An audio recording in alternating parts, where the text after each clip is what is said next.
లేదు ఇది సద్విమర్శ, నేను తలక ఎత్తు తిరుగుతానంటే శభాష్ వేలేసి మనం కూడా షౌట్స్ కొడదాం. ఎందుకంటే సినిమా చూస్తున్నప్పుడు ఫైటింగ్ చేసినప్పుడు షౌట్స్ కొడతారే, అట్ట కొట్టకు కొడదాం మనం కూడా. ఏం చేస్తాం మరి, అది విషయం. ఓకే సార్, ఏదో మూవీ సందర్భం మీరు తీసుకొచ్చారు కాబట్టి ఓజీ రిలీజ్ ఏమన్నా చెప్తారా పవన్ కళ్యాణ్ గారికి కానీ లేకపోతే ఆ ప్రేక్షకులకు కానీ? ఓజీ మూవీ గ్యారంటీగా ఆడుతుందని నేను అనుకుంటున్నాను. ఎందుకంటే అంతకు ముందున్న సినిమాలన్నీ ఫ్లాప్ అయినాయి కాబట్టి, 2 సినిమాలు అంతకుముందు బ్రో ఒకటి తీశారు, ఆ తర్వాత ఏమో హరిహర వీరమల్లు, ఈ 2 కూడా ఫ్లాప్ అయినాయి కాబట్టి మన ముఖ్యమంత్రి గారు చాలా కసిగా దీనిలో జాగ్రత్తలు తీసుకొని నటించి ఉంటారని నేను అనుకుంటున్నాను. కాబట్టి ఈ సినిమా హిట్ అవుతుందని నా అభిప్రాయం.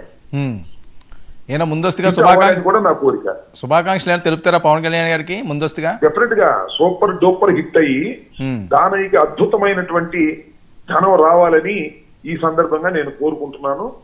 కానీ రేట్లు పెంచడం మాత్రం దారుణం, అవినీతి, అక్రమం అని మాత్రం చెప్పదలుచుకున్నాను.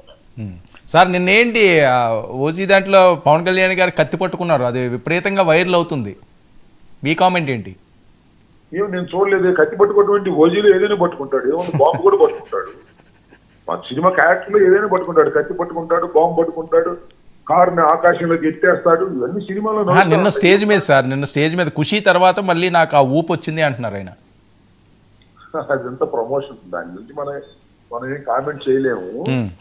అది ఇప్పుడు కూడా ఒక సినిమా రిలీజ్ కు ముందు వ్యాపారపరమైనటువంటి టెక్నిక్స్ ఉంటాయి. సినిమా ఓపెనింగ్ ముందు దాని ప్రీ రిలీజ్ ఫంక్షన్ అప్పుడు ఈ సినిమా అద్భుతం, అమోఘం, ఇలాంటి చిత్రం నేను ఇంతకు ముందు ఎప్పుడు చూడలేదు, ఇది సూపర్ డూపర్ హిట్ అవుతుంది అని చెప్పడం అనేది ఇట్ ఈస్ ఏ వ్యాపారంగా బిజినెస్ టాక్టిక్స్. అది ఆ క్రమంలో చెప్పారు. ఒకసారి కొన్ని చెప్పి నిజం అవుతాయి మనకు తెలియదు. నిన్న కత్తి పట్టుకోవటం నేను చూడలేదు యాక్చువల్ గా, ఇది నిన్న ప్రమోషన్.